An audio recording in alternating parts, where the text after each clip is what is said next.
Em pronunciamento ao vivo, o deputado federal Daniel Silveira, aliado do presidente Jair Bolsonaro, assestou como cidadãos estão reféns de uma ideologia da bandidolatria, da doutrinação e da implantação do socialismo em diversas instâncias de poder. Ademais, ele voltou a retrucar Alexandre de Moraes por decisão que determinou busca e apreensão em sua residência e em seu gabinete político. O parlamentar relatou: o presidente Jair Bolsonaro acendeu porque ninguém pode ofuscar seu brilho. Quando a pessoa tem brilho, o inimaginável é possível.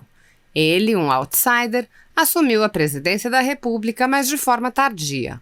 O socialismo já estava implantado nos outros níveis de poder, legislativo e judiciário. Vide a grande militância do judiciário hoje. Nesse contexto, ele asseverou: tudo que é conservador é perseguido pelo judiciário. Estamos reféns da bandidolatria, a qual avança cada vez mais. É uma maldita herança comunista e o povo acaba ficando submisso a tudo isso. O povo vê os deputados sendo perseguidos, foi até engraçado ver a frustração do Alexandre Imoral. Ele passou por cima da Constituição. Assista. É mais ou menos isso que está acontecendo. É quando você tem um presidente como o Bolsonaro, né, que durante 28 anos atuou como parlamentar, tem mais de 600 projetos de lei, coautoria, autoria, né? Sempre dentro da Câmara dos Deputados suprimido, pegava um projeto do Bolsonaro, vamos sentar em cima, para não deixar que ele tivesse uma proeminência, para não deixar que ele crescesse, mas é aquilo, né? Como já dizia São Tomás de Aquino, veritas filia temporis, ou seja, a verdade é filha do tempo. Então o presidente Bolsonaro, ele acendeu, porque ninguém pode ofuscar o brilho. Quando a pessoa tem brilho, ela vai até o fim, ela vai chegar onde ninguém espera. O inimaginável é possível. E o presidente hoje, um outsider, ele assume o posto de presidente da República, só que ele assume de forma tardia. O socialismo já estava implantado, né, nos outros níveis de poder, legislativo, judiciário, vide a grande militância do judiciário hoje, né? Tudo que é conservador, todos eles são perseguidos pelo judiciário. E nós aqui, reféns dessa bandidolatria, dessa institucionalização do crime que nós sofremos aqui no Brasil e vivemos diuturnamente progredindo, avançando cada vez mais, né? Tornando você refém dessa maldita herança que nós temos comunista, né? E por vezes o povo acaba ficando ali, né, submisso a tudo isso porque vê deputados sendo perseguidos, né? Eu mesmo sofri lá uma busca e apreensão que em nada afetou a minha vida. Foi até engraçado ver a cara daquele obtuso ministro Alexandre Imoral, ou Alexandre de Torquemada, né? Ver a cara dele, a frustração que ele sempre teve em sua vida medíocre e de repente não pode fazer nada. Mas ele passou por cima da Constituição, atropelando a minha prerrogativa, atropelando a minha inviolabilidade constitucional. Mas no caso do José Serra, ele veta. O próprio ministro Toffoli vetou. Não pode fazer a busca e apreensão, não pode se apreender nada, é muito abrangente a busca e apreensão, não se pode apreender nada com relação ao mandato do senador. Mas no do deputado ele pôde fazer, porque esse deputado aqui apoia o presidente Bolsonaro. Aí ele achou bonitinho, ele achou legalzão, né? Não teve o julgamento da turma em que ele integra, mas uma decisão monocrática e totalmente marginal, que margeia a lei, totalmente bandida a decisão. Mas, até então, tudo bem. O que me preocupa, retornando aqui, é que o Rio de Janeiro vai estar refém, mais uma vez, dos bandidos, criminosos armados, perigosos, hostis, meliantes, inclusive os juvenis, que vão tornar você cada vez mais refém da sua casa, mais prisioneiro de si mesmo, porque você não vai mais querer sair à rua, porque o policial simplesmente não vai poder agir. Você tem noção do que está acontecendo? Ele disse, esse deputado, Carlos Mink, que a polícia do Brasil, do Rio de Janeiro, principalmente, é a que mais mata. Deputado, e me causa asco ter que me dirigir a você assim. Deputado, um deputado medíocre, né, socialista, comunista, descartável. Como que você tem a coragem, em tempos como hoje, de ser tão patético, tão cretino em defender algo desse tipo, dessa vertente? Como que você consegue fazer isso?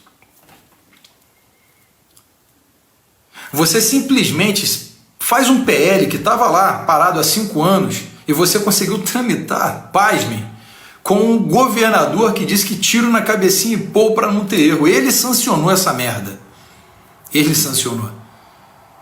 Dizendo que a polícia do Brasil, principalmente a do Rio de Janeiro, é a que mais mata. É claro que é a que mais mata. Lá atrás foi-se permitido a tomada territorial por facções criminosas, por um governador, Leonel Brizola, né? Aqueles 8 anos que perduraram ali, aquela labuta, ele não permitiu que a polícia operasse nas favelas. É evidente que a ausência do Estado tornaria isso que nós somos hoje. Um Estado tomado pelo terror. Você não tem a noção, seu imbecil, da complexidade do universo desse assunto, não? Quando você tem um garoto de 17 anos assaltando padarias ou trânsito com um fuzil, nós já falamos de um narcoterror. É um narco-estado. Né? Quando você tem deputados que defendem o crime, é o narco-estado. E você está aí sentado nessa bunda aí na Alerj para fazer merda. Né? A vergonha que qualquer brasileiro sente em ter deputados como vocês é incomensurável. Não tem tamanho, é dantesca. Vocês são a matula, uma nata da doença, de um câncer que habita aqui no Brasil, é o que vocês são.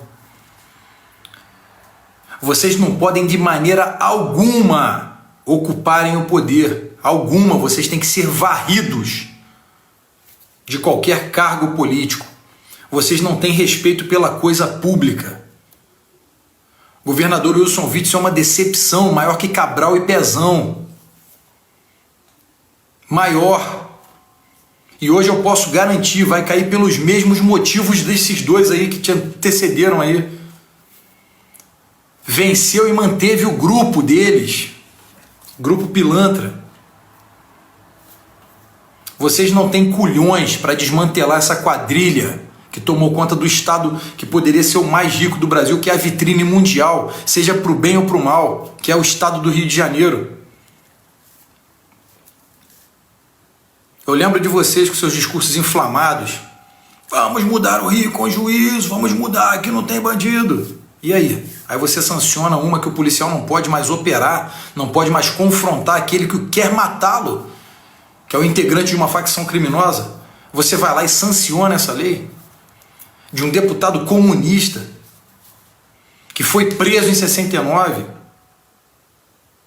operava com a Dilma de forma paramilitar no grupo VAR Palmares, de extrema esquerda, uma milícia armada de extrema esquerda, assassina. E hoje vem falar em democracia, vomitar essa besteira, tá achando que tá enganando quem? Vocês são muito cretinos, vocês são muito canalhas. E claro que eu diria isso olhando na cara de vocês. É claro que eu diria, eu tô dizendo aqui porque eu sei que vocês vão ver esse vídeo. Eu lembro, e vou tornar público aqui, vou tornar público aqui para vocês verem. Eu não tenho um cargo no Estado. Eu não tenho uma indicação no Estado. Não tenho. Nenhuma. Sabe por quê? Porque quando os deputados foram eleitos, evidentemente, acontecem aquelas reuniões. Opa, vamos aqui, vamos sentar, vamos fazer nossas articulações e tudo mais. Evidentemente, me dirigi até ela. Cheguei naquela reunião, não, o que eu fio, o que eu tenho, qual é a minha fatia, qual é meu órgão, o que eu vou lotear aqui, o que a gente vai lotear? Eu disse, e ao lado da primeira-dama, tinham outros deputados, estaduais e alguns federais. Eu disse, eu não quero nada. Falei assim, não quero nada. Porque o momento em que eu aceitar, eu não vou poder cobrar, porque eu fico refém de vocês. Eu não quero nada. Apoio vocês enquanto vocês estiverem jogando com o presidente, enquanto nós estivermos fazendo o nosso Estado avançar. Do contrário, eu não quero nada. Não aceitei. Claro que em um Brasil que ainda é apolítico, Isso dificultaria a minha ascensão política para que eu me reelegesse. Porque uma vez que você loteia o Estado e tem cargos, mais facilmente esses deputados, como esse Carlos Mink aqui, são reeleitos. Porque eles contam com uma máquina administrativa dando suporte eleitoral. Mesmo assim, eu decidi não aceitar. Eu disse que eu não queria, porque eu não poderia cobrar. E assim foi feito.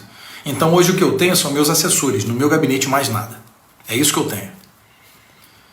Agora o que vocês têm são deputados assim, nesse nível desse Carlos Mink. Né? No nível de alguns lá no Congresso. Né? Como Jandira, Marcelo Freixo, Samia Bonfim, Talíria Petroni, né? Todos comunistas, todos socialistas, com um viés terrorista em sua cabeça.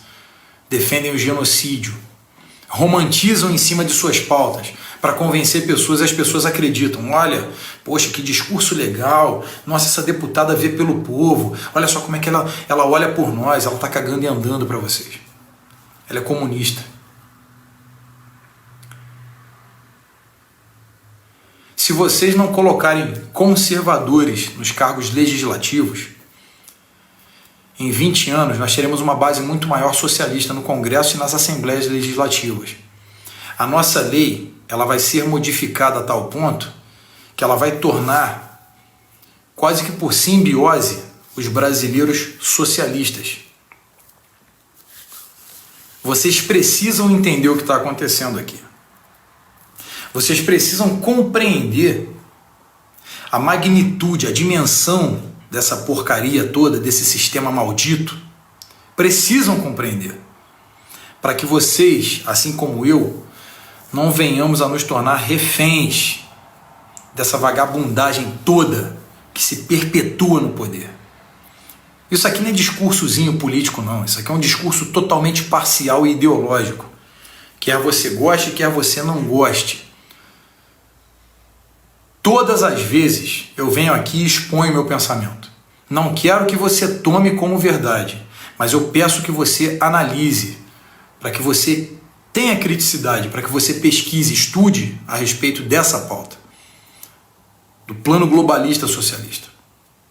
Como o Estado lato sensu, ele vem sendo tomado, ramificado, né? Estamos reféns de uma coisa chamada establishment. E as pessoas acham que é um partido, que é um grupo. Não. São vários grupos. É um estado profundo de corrupção que há anos vem operando sistematicamente no Brasil, em outros países também.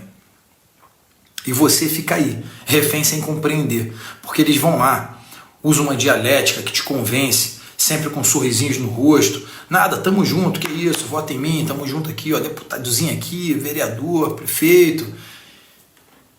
E assim caminha a humanidade. Vai indo cada vez mais para o brejo, cada vez mais refém da sua própria ignorância. É isso que está acontecendo no Brasil. Só que o Brasil, e nós sabemos por quê, eles não estão preocupados com o bem do Brasil. Eles estão preocupados com os bens do Brasil.